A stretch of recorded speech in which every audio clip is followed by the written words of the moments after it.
Good afternoon and welcome. It is with great excitement that I am pleased to introduce today's keynote speaker, Casey Molifua. The invited faculty lecture tradition dates back to 1985 and is one of the college's most prestigious honors. Casey has been a member of the Hastings College community for 10 years, 4 of those as a student athlete, 2 as a grad assistant in the Learning Center, which is now known as Studio 200. And he is currently now in his 4th year as an instructor in the PE-HP department. He has played a vital role in our department's success the past few years and has provided countless hours of service to Hastings College and the surrounding community. Near the end of today's presentation, Casey will hold a 5 to 10 minute question and answer session before his closing remarks.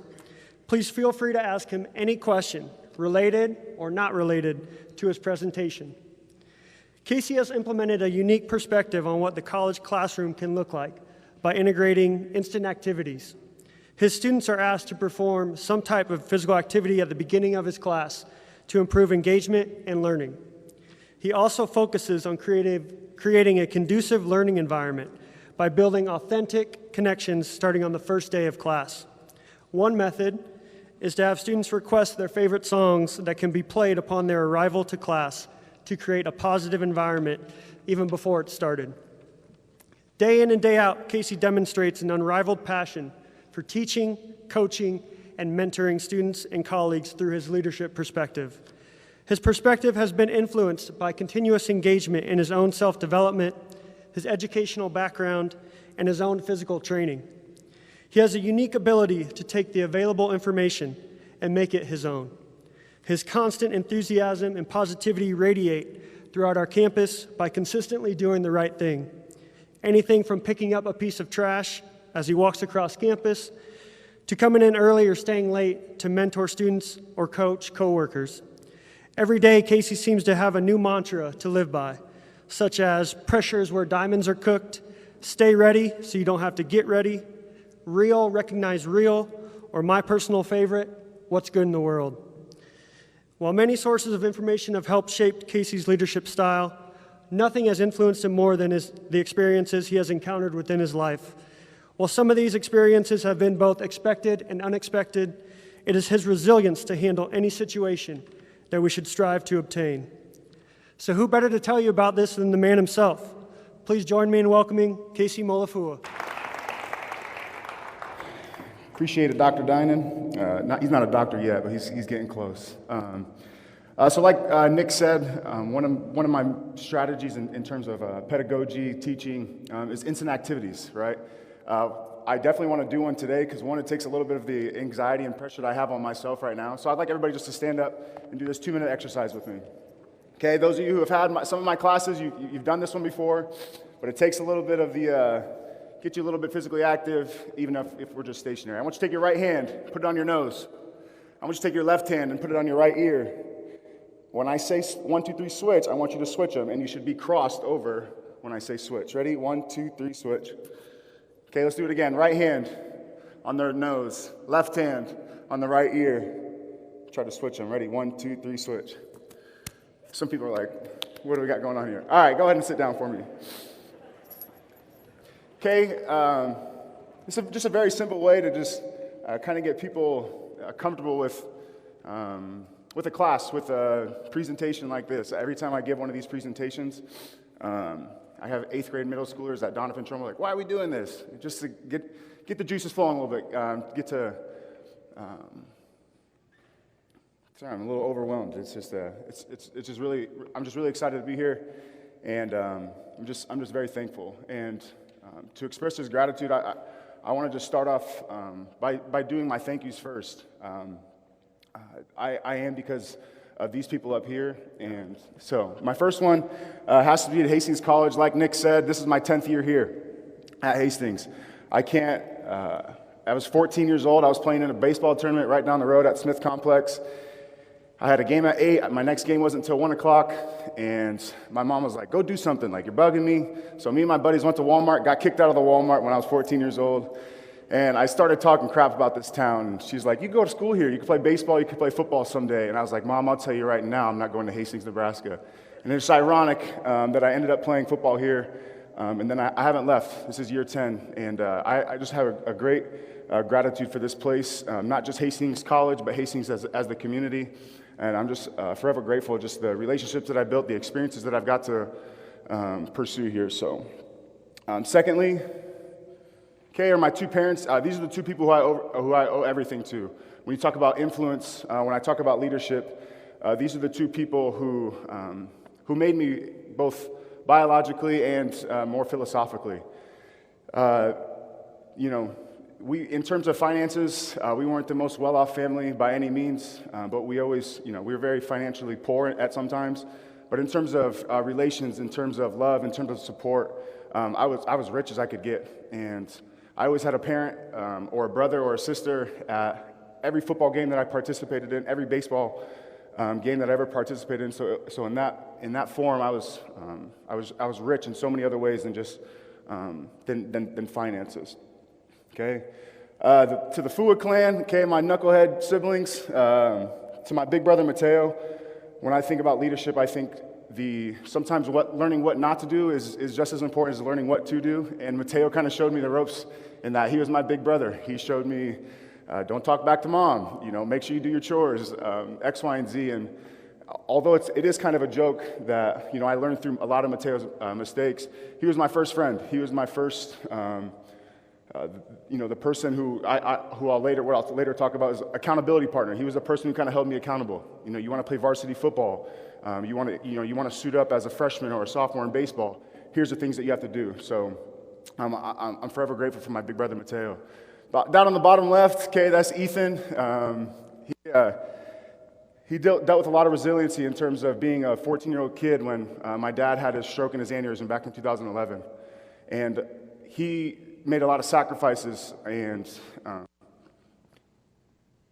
both for our family and for our country. As he served. So he doesn't get a lot of the recognition that he deserves, and he doesn't want it publicly. But I'm here to just thank you, bro, and just tell you that I love you. And then Michaela.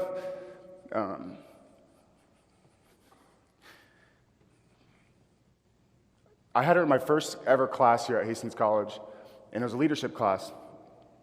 And I would do some sort of interactive note card so I can get to know my students a little bit better, because I love to build that rapport, I love to build those relationships. And on one of the questions, I asked, what's your favorite movie, podcast, book, etc. And then on the back of the card was 3 leadership questions. First one was, who is your role model? And she wrote down my name, and I found that note card a couple weeks back. And it's just kind of ironic is, how do you look up to me when I look up to you? And so her resume speaks for itself, and I miss you and I love you. So, man, I got some of the craziest friends in the world.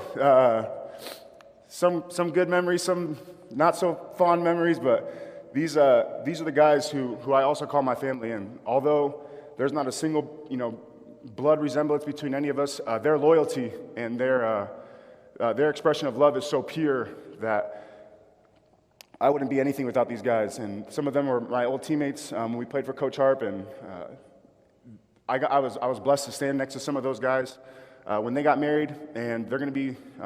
I'll be blessed enough to have some of them stand next to me when I get married. So I just ask my friends, continue to set the standard of holding each other to this high expectation of what it means to be a true friend, and what it means just to be a genuine, basic human being. So. To my department, I didn't have a picture with Matt in it yet. Matt, thanks for joining the team. We really appreciate having you. Becky, I owe a lot to my career and just the start of my career to you and Beth Funky. You saw something in me that I didn't see in myself, and you took a chance on me, and so I appreciate that. So, Nick, you're my lifting partner, you're my pool partner, you're my partner in crime, man. I really appreciate it, and there was no other person who I wanted to introduce me. So. I just appreciate you, man. And then Casey Megan, that's my fiance. When I was originally supposed to do this on September 30th in this arena, I was going to propose to her at the end of this, but I just couldn't wait, so we did it while we were doing deadlifts, and there's no better way to do it than doing some heavy deadlifts on that day. She did get the lift, too, so, I appreciate you. You believe in me, you trust in me, you love me, even when I don't do those things to myself. So you're going to be my forever accountability partner. And I know I leave my socks everywhere and I don't empty the dishwasher enough, but Just call me on my BS when you see it. And so, lastly, I have a picture of myself up here because I want to thank myself. Although all these people and many people who are on that thank you screen who have got me to where I got here a lot because of me too. And that's this whole message behind what you versus you means to me. And although sometimes I didn't believe in myself and I did have great mentors and I did have great leaders, it was up to me to put in the work. It was up to me to stay after and to advocate for my learning, my personal development, both in the weight room as a professional. And I think that this isn't normal to, to thank yourself for the hard work you're doing. But I truly believe that I am here because of the work that I've done, and I'm proud to say that. People ask me, who's your role model now? 5 years ago, I would have answered like, that's my dad. There's no question about it. When people ask me that question now, I say I'm my own role model because I look up to myself when I was 18, all the knucklehead stuff that I was doing when I was 18, and now I'm getting ready to turn 28. That level of growth is exponential and almost unmeasurable. And so what does that look like when I turn 38? And if I can keep chasing that person one day, 1 week, 1 month, 10 years down the road, I think I'll be doing all right. So a quick overview. Okay, I'm going to talk about what you versus you, how it started. I'm going to talk about influence, the title of my presentations. If you want to influence the world, start by influencing yourself first. I have my Casey's Big Four, the 4 habits, rituals, if you will, that I practice day in and day out. And I'm not perfect by any means. I hope that this message doesn't come off as that. But looking back to when I first arrived here on campus in 2011, I'm a hell of a lot better than where I started at. Like Professor Dinan, like Nick said, there is going to be a live Q&A. We do have one mic down here. If you just want to shout them out during that time, I always do this on my first day of class because I want my students to get to know me just like I'm asking to get to know them. And so if I can reciprocate that process, hopefully we can build an environment where everybody feels kind of included and they feel like they can be a little bit vulnerable. And then I'll just give a couple of my closing remarks. Okay, so you versus you. This is the shortened mission statement, if you will. You're your greatest ally and you're your greatest enemy. You versus you is not a brand. It is a lifestyle and a commitment to transform dreams into reality.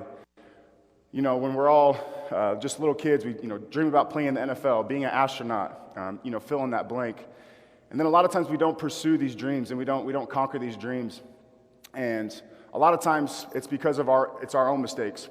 Oh, coach didn't play me. My teacher's out to get me.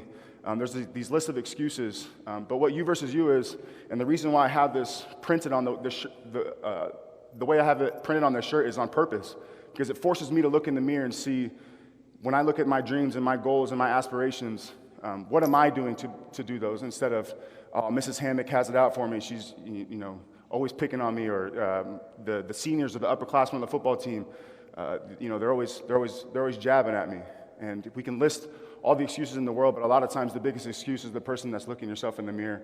And so that's why I have this shirt read like this, or printed like this, excuse me. So then we have the you versus you influence model. When I talk about influence, I use influence and leadership very synonymously. My definition of leadership at its core is to influence, to serve. And that's why I named my talk, or titled my talk this. And these are the 3 big pillars, cornerstones, the foundation to being a self-influencer. And the first one is be yourself, okay? In order to be yourself, you have to know yourself. In my leadership class that I teach twice a year, one of the first lessons we go through is this habit of self-discovery and being able to find out about yourself. If you don't know yourself, you can't be yourself. And so I got this from a book that I used in my first leadership class, and I really liked it, and I've really embraced this habit of self-discovery. And there's a quote in there. It says, self-discovery is not a practice you complete, but more of a process that you cultivate. And it's a constant practice that we're doing over and over and over again. And so some of these questions that I ask myself is, Casey, what do you have to offer to this world? Who is Casey Molifua? What is Casey Molifua's strengths and weaknesses? And I look at these questions, and when I'm looking in the mirror, when I'm looking in my journal, and when I'm doing this self-discovery, I kind of break it down into 3 perspectives and the 3 subtopics that I get from self-discovery. The first one is practicing perspective, right? As a coach, I do some one-on-one personal training with a couple of my coworkers, and this example, this analogy that I use, if I'm looking at a squat from one angle and it looks good, but then I change my perspective and go to the other side of the rack or the other side of the exercise science lab and I see something from a different angle, I'm able to work on a new cue or diagnose a new problem. And I try to translate that over into life itself, right? Is being able to look at, I told my little brother before we started this, no matter how thin you slice it, there's always two sides of the story, right? No matter how you look at a problem, there's always multiple ways to look at it. And so self-discovery is this being able to practice perspective and see things from multiple different angles and not just being so tunnel visioned on just one thing. The second one, mindful meditation. Meditation isn't just this turn the lights off, sit cross-legged and put my hands in the air. Meditation is more of a reflection of the things you're grateful for. What's been going on well in the world? What are some of the things that I need to work on in the world? And so meditation happens when I'm walking from Flea Hardy back to Hewitt, when I'm driving in my car, right? I just taught a healthy lifestyles classes this break, and I was just teaching them just the basics of meditation. And it doesn't have to be, just turning the lights off and laying in your bed. Like, you can do this just about anywhere. And then the last one that I've been a huge component for a long time is the journal. There's nothing, one of the best gifts that I ever got was just a 200-page journal with my name on it. And being able to articulate my thoughts, articulate my dreams, and put some of the thoughts that I'm having in my head on paper has definitely changed the way that I view the world. And being able to look back on it if, my fiance, she's killing me right now, she's making me take out the trash or do something. I write those thoughts down. That's a bad example, but I write those thoughts down, or the things that are stressing me out, like a presentation that's been canceled 3 times and those anxieties that you kind of have to deal with, right? But then I look at it a week after, a month after, a year after, and I go back and look at why was I stressing so much about this? Then also I look at it as, look at how far you've grown. Look at your change in perspective as you've grown. And so I've always been an advocate for journaling, and that could be just busting out your iPhone notes pad and just jotting some of those things down. And so and then the quote up here: solitude is the catalyst to self-discovery. Sitting down and being by yourself and shutting off your phone. Where sometimes we're just so distracted in this world where we're not able to sit down with our own thoughts. And so I'm a big encourager of just being able to just sit by yourself for a little while and just think about what you want to accomplish in life. Okay, so I have some interactive things on this presentation, 3 or 4. I'm not going to actually give you 5 minutes to look at some of these questions and to actually reflect and practice some of the things that I'm asking. But as you listen to it back on YouTube, or you can kind of pause this video and take what is my story, right? What are the monumental things that have made me? And your relationship with you predicts your relationship with the world. If you have a negative relationship with yourself in terms of how you see yourself in the mirror, there's a good chance that you might see that, how you offer that to the world too. The second cornerstone is the advantage of adversity. Sometimes life is kind of funny because it comes in so many expected and unexpected situations come along, and you just kind of have to learn how to roll with the punches. And that's something that I've learned in the past 10 years, that adversity is somewhat good for us. And sometimes we like to conform, or we like to be very stagnant and plateau. And it's through adversity, through failures, through fears, where we actually learn the most. And so my first subtopic here is finding opportunity in the obstacles. I always ask Dynan when I get to the school in the morning, like, what's good in the world, right? I always ask him, to find the good in the bad situations. And a couple of my examples here is, like I said, my dad had a stroke back in 2011, and when I first got to college, I was mad at the world. I was mad at God. I was mad at my family. I did not want to be here. But I learned, through a lot of this reflection, through a lot of this introspection, that I finally, for the first time, learned how to be independent, and that I didn't need anybody. I needed myself. And although that was not got to college, and I figured it out right away. It was an 8, 9, 10-year process where I'll be okay, right? This had to have happened to me so I could be where I am today. My football career here, I had 2 season-ending injuries, okay? The big thing that I found there is football doesn't love you back. I figured out the hard way that my eligibility was going to run out really soon, and I had to do something. I couldn't be a football player for 37 more years, okay? And that's how I fell in love with teaching. It took one multicultural ed class for me to say, maybe I could do this, right? But it wasn't. Sometimes, you can't see that in yourself. You have to have those mentors, those leaders.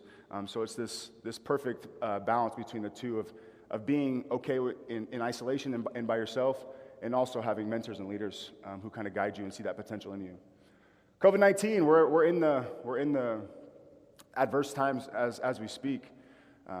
During March through, during Block 6, we were in quarantine. I got to spend a lot of time in Lincoln back home with some family. I got to rekindle relationships with not only my family in Connecticut, but also my family in Kansas City. And that's been really cool to see just in the last year how that relationship has grown, because for a long time I thought my family consisted of my mom, my 2 brothers, and my sister, and my knucklehead teammates. And then I didn't know that I had so much more, both in Kansas City and back home in Connecticut. And then the last one, Michaela's last 2 months of life were definitely an obstacle, right? Something really hard to work through. But I got to rekindle my relationship with my 2 brothers that had kind of fallen off the wayside for a long time. And we got to have some tough conversations, and we admitted to things from 15 years back. And if it wasn't for Michaela being in the situation that she was, it would have never forced us three brothers to come home and have those tough conversations.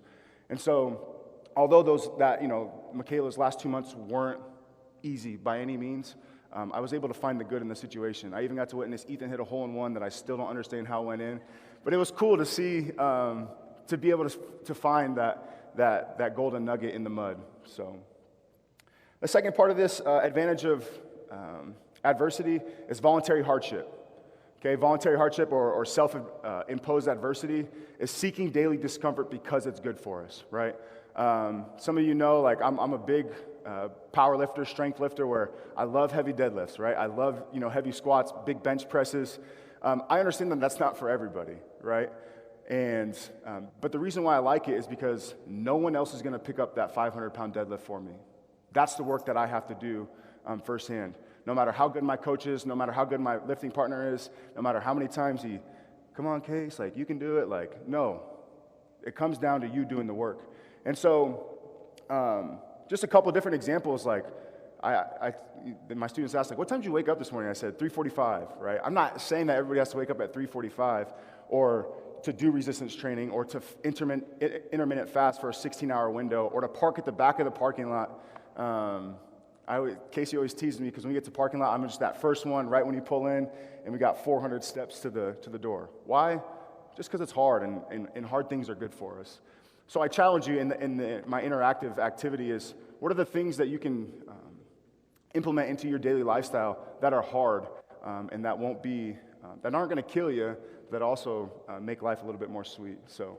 Sleeping on the floor, cold showers, things of that nature. Walking to class, I always think it's funny when I have students who park at Bronx Hall and go to Hewitt, and it's 65 degrees out and they drive. Just get a couple steps in, right? I'm a physical educator at my core too, so I'm always an advocate for physical activity. Okay, and adversity builds resilience. I think that's exactly what Molifua Strong means, and it always gives me a little bit of nostalgia. I'm just thinking about it right now. It's giving me some goosebumps. Seeing current students still, those Molifua Strong bracelets almost came out 2 full years ago, and to see students still wear them, and I always just appreciate that, and that's exactly what Molifua Strong is a discipline to withstand something difficult. During quarantine, me and my mom were talking, and people always ask us, how did your family do it? You guys have been through so much. You guys still show up with smiles on your faces, and she looked me dead in my eyes. She said, what's the alternative? Are we just going to, bitch and moan and find all the bad things in the world? No, the world isn't fair, right? Ginger Lumen, when she came for professional development, she said, fair is where you eat cotton candy, ride roller coaster rides, and pigs get prizes. Life is not fair for anybody. And just because my struggle was with my sister and my father doesn't mean that this comparison of struggles has any validity, right? Maybe you only grew up with one parent in the household. Maybe you grew up, financially well off, but you didn't have any love or support. It was the exact opposite of how I grew up, right? Comparison is the thief of joy. And so I challenge you to, although you may be struggling with something, is to find that, the good in that the opportunity in the obstacle, because it's going to build a little bit of that resilience. And like I said when I first started, is fears, failures, and insecurities are just as important as our successes and our celebrations, because that's where we learn the most about life and ourselves. So interaction activity number 2 is, the first question is, what's something good that has come from a current struggle that you're going with, or a recent failure in life? I went jet skiing for the first time this summer, and Casey was sitting behind me, and I was just kind of going. It was the first time I've ever been, because I was real scared, and I'm just driving. She taps me, like, "Are you ever going to turn?" And I'm like, "No, like I don't want to fall off." So I had her hop off. We ate dinner, and I was like, I got to get back on this thing and really like learn how to like jet ski, because I was just going straight, and my turns were like this slow. And Ethan, the guy whose jet ski was, he says, "Go as fast as you can and just crank on that thing as hard as you can." And so I did, and I finally bucked myself off, and I was like, okay, now I know what to do, right? What's the good that's coming from a recent struggle or failure in your life? Okay, always try to find that opportunity. And then the second thing is, what is something hard that you can implement into your daily life, right? Whether that be walking to class, waking up an extra 30 minutes early to call your mom, to take a extra long shower or a cold shower. What's something hard that we can start implementing into our daily lives to build some of that resilience? Okay, this last one, dedicated to discipline. I always talk about, when I talk about, discipline, I always talk about it in like 3 tiers. That first tier is always going to be awareness, right? Of saying, this is exactly what I want to do. These are the things that are kind of holding me back. Or you're reading a podcast, or listening to a podcast, or reading a self-help book, right? That's perfect, right? That's a great way to start. It's that first, baby step. It's that awareness level. But awareness is never enough, right? You can listen to all the motivational videos you want. You can come to a lecture series on leadership or motivation and be motivated all you want. And then the next day, we're back to our old habits and old rituals, right? Action. It's all about action and execution. And a good action and execution comes from good planning. So I challenge you to start now, okay? And like I said before, like I'm not perfect by any means. There's still days where I struggle to get into the gym. And Casey goes, "Put your damn shoes on, let's go," right? And so number 4, the art of accountability is sometimes you got to have those people who are gonna push your buttons a little bit and kind of get under your skin. But we all need those people. And another practice that I took from a book in terms of accountability is David Goggins' Can't Hurt Me book. He has this challenge. It's called the accountability mirror, where you take an Expo marker and you look yourself in the mirror and say, here's my dreams and aspirations. Here's all the things that are holding me back. Here's the things that I can do today to pursue those dreams. And so there's this art form. There's this craft to accountability. And so as we start doing things right now, I was the king of, I'll just do it tomorrow. I'll just do it tomorrow, right? I see some head nods, right? Do it now. If it takes less than 3 minutes to do, just do it, right? Washing out a simple dish, right? The oatmeal that we had this morning, like, I should just put this in the dishwasher, right? It's so easy, and that momentum starts to have a little snowball effect. So start now. Whatever those dreams are, whatever your goals are, your aspirations, start those now. And that's why I have a picture of Casey up there, because that's who my accountability partner is. She's the one who's going to call me out on my BS, and she's also going to pat me on the back and say, good job. And we need that in our lives, okay? So my third interaction activity is, what does you versus you mean to you? The thing I love about you versus you is it may be something, what it means to me may be completely different than what it means to you. And my 2 reflective questions here is, where in your life do you practice great discipline? I always ask my student athletes this question when they show up 3 minutes late to my class. I ask them, would you ever show up 3 minutes late to Coach Wells' weight room or to Coach Harper's linebackers meeting? And they say no. And I go, here lies the problem, right? You know, if you practice great discipline in the human performance room or in athletics, how do we transfer that over into academics or, you know, your home life, right? You know, your locker looks, you know, spick and span, but I go home to your room and it's, you know, completely dirty, right? Being able to live this holistic lifestyle in terms of discipline. And then the second question is, who are your accountability partners? Who are the people who are going to tell it like it is? Who are the people who are going to, you know, hold you accountable for those things? And what values do you share with those people? Okay? And when's the last time you told that person thank you for being, you know, I know it's tough. A lot of times it comes from our parents, right? Like, get off my ass, Mom. And she's doing it because she loves you, right? I'm not doing this because I'm mad at you. I'm doing this because I love you, right? That's what they always told us growing up. So find your accountability partners. Find those values that you share with them. And to kind of go along with that, I have 3 pictures up here. One of my favorite fables is this saying. It's called Ubuntu, and it means I am because we are. And these 3 pictures are kind of resemblance of Ubuntu in my life. And this first one comes from when Michaela was going through chemotherapy for the second time. Her fiance, one of our best friends, Tede, he was our barber, so we were always in and out of the chair. And Michaela would just sit on the couch and just and laugh, and we would just tell stories or whatever. And then as she was doing chemotherapy, her hair was starting to fall out, and she wanted Tede to cut her hair.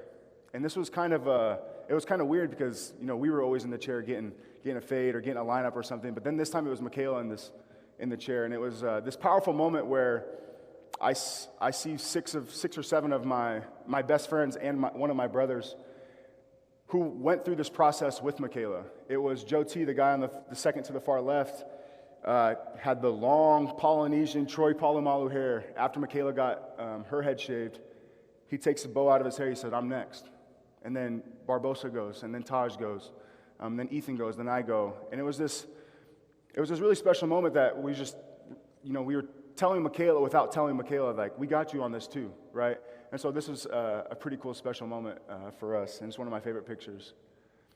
The second one, okay, my buddy Darren got married in Masonville, Colorado, I think it was last October, almost a year ago, and I shared this picture with Coach Harper, and I just said, hey, this was a pretty cool moment at one of our buddies' weddings, and 14 of those 15 guys are all of Coach Harper's players at one point or another, through a couple years. And I gave him this picture, and I just said, hey, this picture is a lot more important than like a GPAC championship ring or a 9-1 season. And we just kind of had this cool moment where I told him, I go, there's 14 Hastings College graduates in that photo.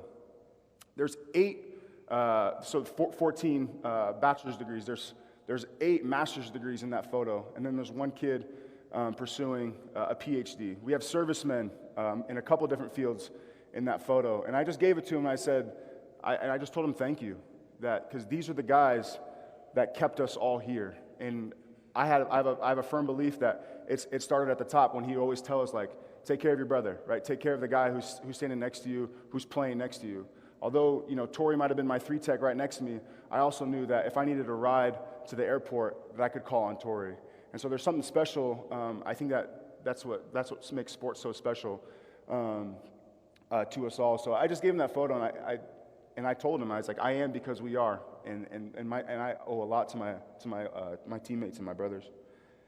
And then the last one is the Krolikowski family. They have introduced me to a brand new culture that I knew nothing about. She is from Carroll, Nebraska. Casey's family's from Carroll, Nebraska, which is just 20 miles west of Grand Island, of like 300 people. And they've embraced me. They have loved me, although I'm very different from where they come from. And this is a picture we were fixing fence or working cattle or something, and I'm so appreciative that they have introduced me to a culture, a ranching culture that has humbled me really quick. The first time I went out there, I was in track pants and Nike shoes, and everybody else was in boots. They call them something else, and Wrangler jeans, and they just laughed at me. You know, they were like, "What is this kid doing? This city slicker? Like he's got these Nike Cortezes on in knee-high mud." And Now I'm out there in some Timberlands in a flannel, and I got jeans on, so I'm growing. But I wanted to send some gratitude to this family because they've embraced me, even though I am very different, and they love me. They love me the same. So, all right, my 4 rituals. I have a firm belief that rituals equal results. Okay, my 4, and I've kind of already hit on a couple of them. Daily exercise. A couple of my buddies right now, we are doing a 100 push-ups a day challenge. Right, and it's kind of cool because yes, we're getting a little bit of exercise, and we throw in some core, some planks along with those. But there's also this accountability part to it where we have this text message that says, I got mine in, and because I wake up the earliest, I'm always the first one to say, hey, at 4:05 in the morning, got mine in, and so it's just cool to see that accountability to get a little bit of that exercise. Right, I'm a physical educator at heart, so I'm always going to be an advocate for it. Number 2, finding the good. Okay, you control the narrative of how you see the world, and when you change the way you see the world, the world you start to see kind of starts to change too. And if it's both a positive and a negative perspective, will have the way that you view the world. Number 3 is be a lifelong learner. I know that phrase kind of gets thrown around quite a bit. It's almost become cliche, but I always thought reading was stupid, and I had bless you. I always thought reading was stupid, and learning was, something to be frowned upon because it wasn't cool from where I came from, and the people that I, hung around. Like learning was seemed arbitrary, and whether that be a podcast, reading books, YouTube University, you can learn anything on YouTube. Me and my buddy Taj, my window wouldn't work on my back rear view, my back window. And he's like, what are you going to do? I was like, I'm going to take it into Carnes right down the street. He's like, no. He's like, and we just YouTubed it. 2 hours later, my window was fixed. And then that last one, seeking discomfort. Okay, this daily dosage of discomfort is going to be good for us, and we should change the way that we we should change the way that we look at discomfort and being uncomfortable. And another one of those phrases that's being tossed around right now, be comfortable with being uncomfortable. And there's so much weight behind, and there's so much value behind that saying, because that is where we learn the most. And these are the 4 rituals that I try to practice. And again, I'm not perfect by any means, but I've seen a lot of results from just these 4. And I'm not saying that you got to start all 4 of these, but maybe there's one little nugget that you took from this presentation that. Or this lecture that can help change your life and start to look at your life in a different way. So, all right, this is something I always do in my classes because I just love questions. I love being able to speak to somebody and hear the question that they answer. So we do have a microphone down here. If you just want to shout it out, I'd be perfectly okay with that too. What time is it? Okay. So we have about 5 to 10 minutes, and it could be anything. It could be about this presentation. It could be about my habits. It could be about the things that I practice. So I want you to just fire away. If you want to come down to the mic, you can. If not, just raise your hand, and I can call on you. That's a good question. I always call Casey at like 8:05, and she's like, "Are you already in bed and the lights are already turned off?" Like, "Yeah, I already brushed my teeth." I try to be in bed before 9:30, like sleeping by 9:30. I always do a wind down ritual after I call Casey and tell her goodnight. I always try to put my phone away for at least like 30 to 45 minutes. It's so easy just to be scrolling on Instagram or scrolling on Facebook, and then it's like, where did this last hour and a half go, right? I haven't gotten into the TikTok craze yet, so I looked at it on her phone for one day, and I'm just like, dang, this is kind of cool. And then 2 hours went by, like I haven't done anything during this quarantine day. So before 9:30. When do you feel like a time that your mantra has been challenged the most? Great question. So I have a lot of mantras that I live by. The one of finding the good in the world. I think that really got challenged when I was with my family in Michaela's last few weeks and days, where I knew in my head where I had to try to find the good, and I had to try to like be strong for my mom and be strong for my brothers, but I also knew that like I had people that I could lean on, and it was almost an ego thing where I didn't want to lean on my people. And so I think that was something that really challenged it in terms of in recent, because I knew I was like, man, we're going through this again.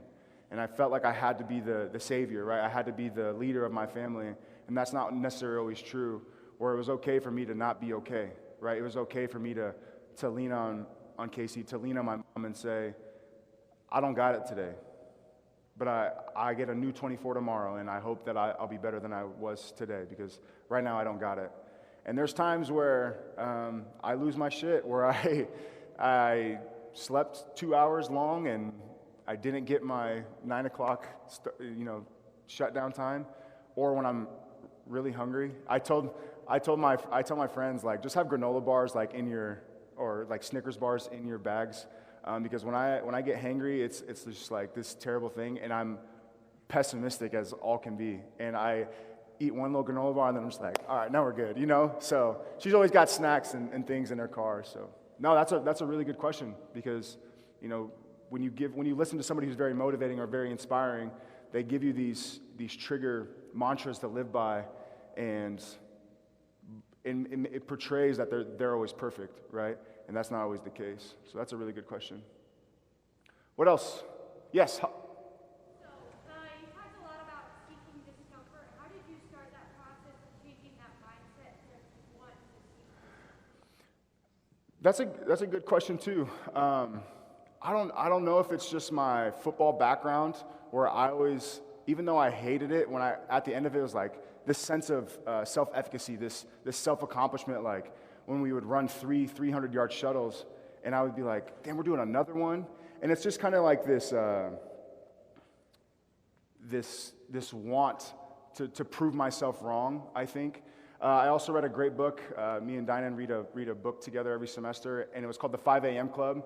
And that book really just, because I've always loved to wake up early, but it didn't give me any like framework to why I like to wake up early.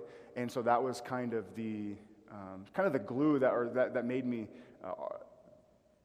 structure my day the way I do. And one of my favorite leadership qualities in the way that I view leadership is sometimes all the time, you should always take something that you learn and make it your own. Just because the 5 a.m. book club has this, literally from 4:45 until 9:45 a day, has an entire day laid out, the thing that I always say is there's no cookie cutter way to lead yourself, right? You have to be able to have mentors who practice daily habits or these rituals and say, how can I use that how can I learn from, how am I trying to say this? How can I use what I learned from my mentor to make it my own and help me in my life, right? Because we'd be doing a disservice to the people that we lead at some point in our lives. So by telling them to do, this is the only way to do it, right?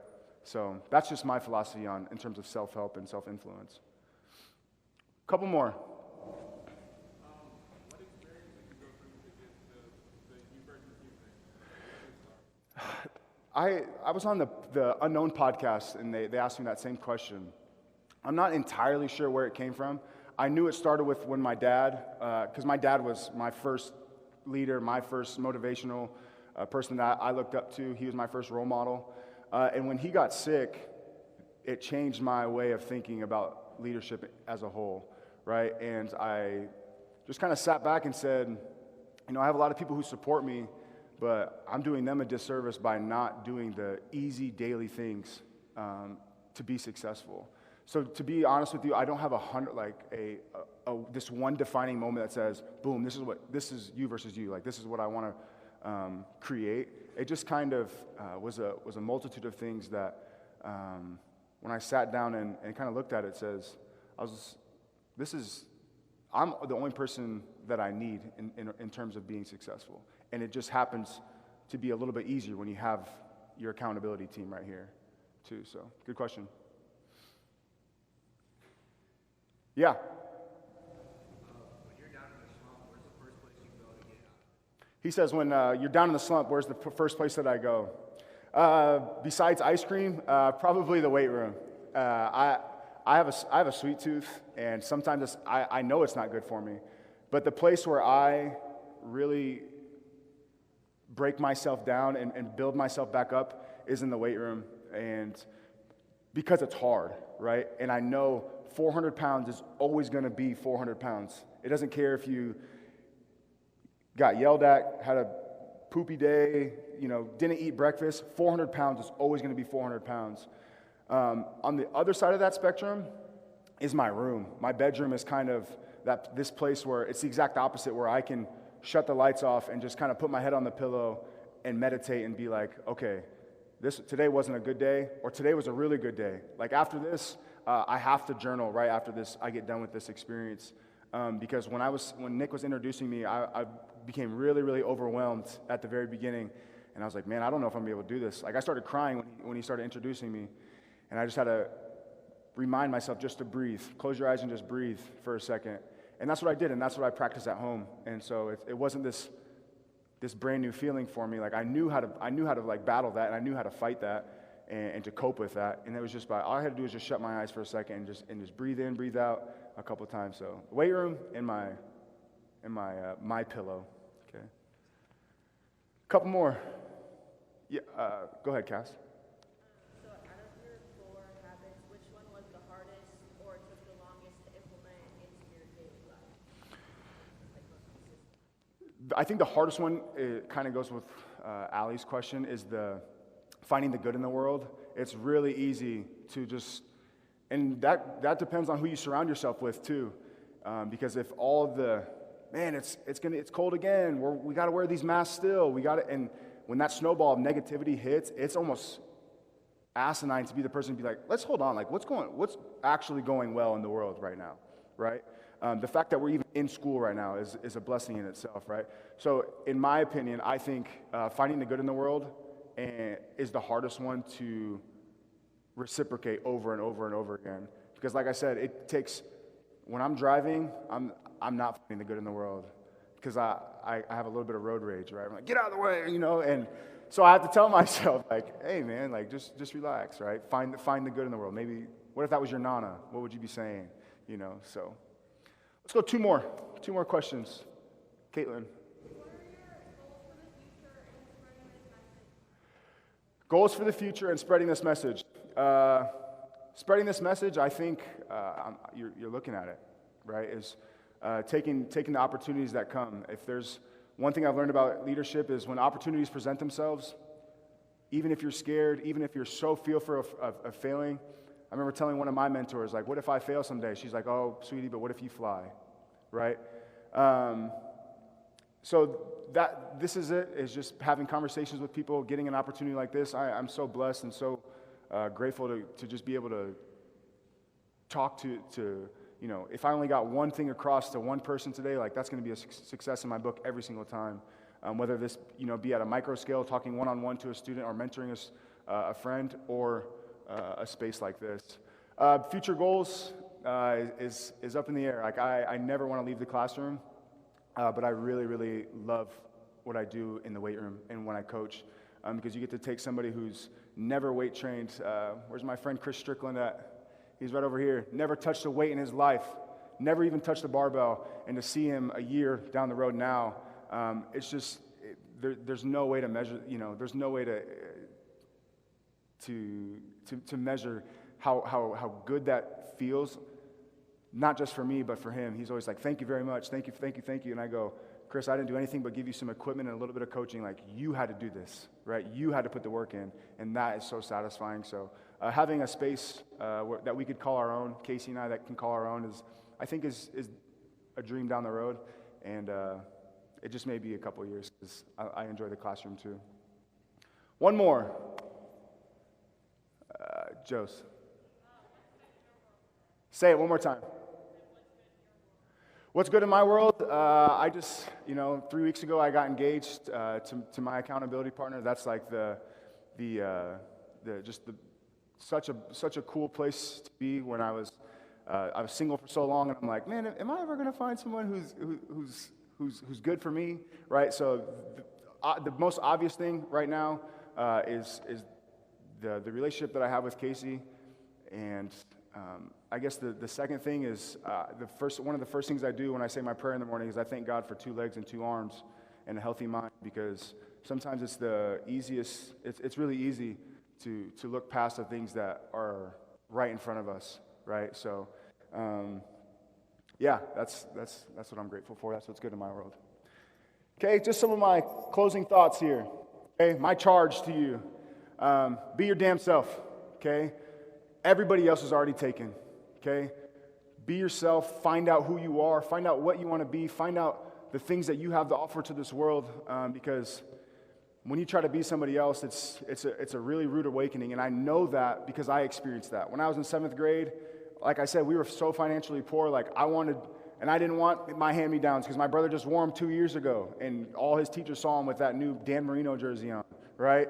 I got the Dan Marino jersey on after him, and I was like, I was embarrassed. I was embarrassed by that. I was embarrassed to be on free and reduced lunch. That's just who I was, and once I owned that, it gave me a lot of momentum. It gave me a lot of inspiration to just own who I am.